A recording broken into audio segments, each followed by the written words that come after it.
Bapak, Ibu, dan Saudara yang dikasihi oleh Kristus Yesus dan yang juga mengasihinya, sebelum kita memulai hari kita pada hari ini, baiklah kita bersama-sama untuk membaca, mendengar, dan merenungkan firman Tuhan.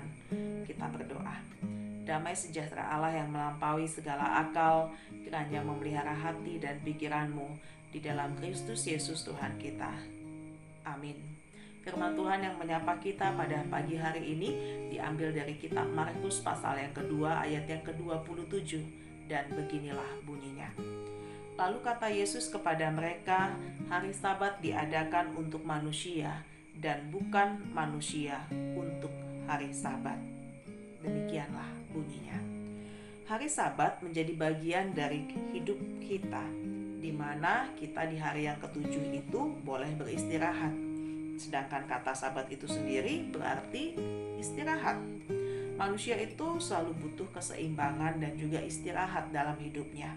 Jadi jangan bekerja terus-menerus tanpa henti, sedangkan Allah yang Maha Kuasa saja juga berhenti untuk mencipta di hari yang ketujuh atau di hari Sabat. Hari Sabat menjadi hari di mana manusia bisa berhenti dari segala kesibukannya dan hanya fokus beribadah kepada Allah. Sabat itu penting, sehingga Allah memasukkan hari Sabat itu di dalam 10 perintah yang setara dengan jangan berzinah, jangan membunuh. Allah berfirman bahwa pada hari ketujuh setiap minggunya kita harus beristirahat. Itulah pentingnya hari Sabat. Karena itu Yesus berkata di dalam Markus 2 ayat yang ke-27 tadi, hari Sabat diadakan untuk manusia, bukan manusia untuk hari Sabat.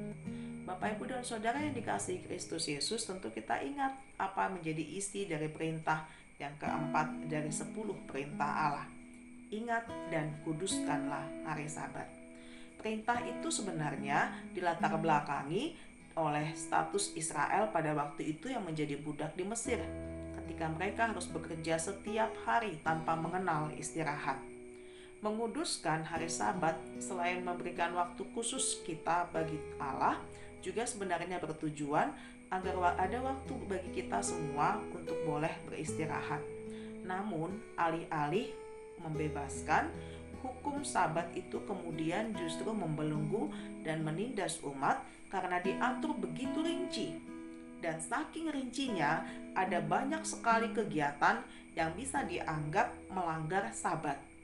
Seperti misalnya memetik gandum yang dilakukan oleh para murid Yesus di ayat yang ke-23 sebelum bacaan kita pada pagi hari ini. Sabat itu seharusnya menjadikan manusia merdeka, bukan menjadi budak hukum. Dan Sabat di dalam kekristenan itu jatuh pada hari Minggu, karena Yesus yang bangkit pada hari yang ketiga, yang jatuhnya pada hari Minggu. Dan karena itulah kemudian Bapak-bapak gereja memakai hari Minggu sebagai hari dari pelaksanaan ibadah mingguan. Yesus adalah Tuhan atas hari Sabat, diungkapkan di dalam ayat yang ke-28 setelah bacaan kita ini. Dan hari itu harus menjadi suatu kesempatan bagi kita untuk menolong orang yang membutuhkan pertolongan baik secara rohani maupun jasmani. Di hari Sabat, manusia diajak untuk bisa melihat Allah dan manusia secara bersama-sama. Amin. Terima kasih Tuhan untuk memberikan bagi kami hari Sabat, sehingga kami boleh beristirahat dan memfokuskan diri kami hanya kepada Allah dan juga kepada sesama kami. Amin.